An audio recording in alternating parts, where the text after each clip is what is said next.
Өткөн жуманын ишемби күнү Кыргыз Республикасынын Жогорку Кеңешинин мурдагы төрагасы таланттуу акын окумуштуу Чыныбай Турсунбековдун жаркын элесине арналган мектеп окуучуларынын арасындагы жылдыздуу жээк аталган көркөм окуу боюнча сынак өз ишин жыйынтыктады.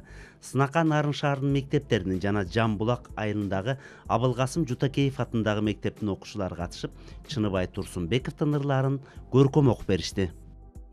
Сүйлөп аккан булактын башатына келип бир аз олтурам.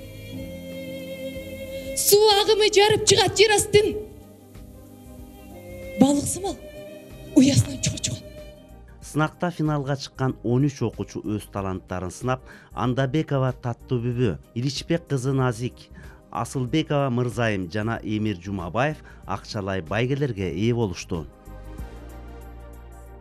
Азыр балдардын баары жанагы сотканы карап, интернетке алаксып, мындай бир адабиятка, маданиятка, кыргыз элинин жанагы мурастарына анча кызыкпай, адамдар ушу технологиянын кандайдыр бир виртуалдык дүйнөнүн адамдары, жаштар, балдар болуп кетеби деп ойлоп аттак эле, бирок биз бул ынанымдан четтедик. Бүгүнкү биздин балдардын көрсөтүп жаткан көркөм окуусу бизде абдан бир мындай толкундантты, кубантты, биздер разы болдук.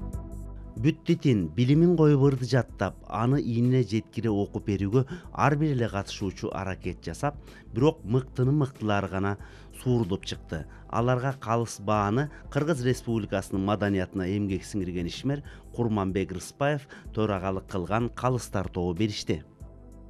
Негизинен мен бала чагыман негедир актер болгум келчү да. Анан ошол себепкер болдубу билбейм, ошол нерсеге кызыгып, кино тасмаларды көрүп, театр тасмаларын көрүп атып эле негедир ырды чындыгында түшүнө билсең, ар бир эле окуучу жеткере аткарып дагы айтып да бере алат деген ойдомун. Жеген болуп, четин андын тиштедим.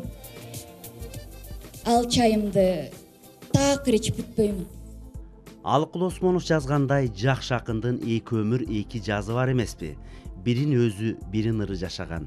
Чыныбай Турсунбековдун дагы экинчи өмүрүн керемет ырлары даңазаласын дейбиз. Атахан Кожогулов, Бөлөкбай Шеринбеков, Нурзат Бектурсун кызы, Улуттук канал, Замана студиясы.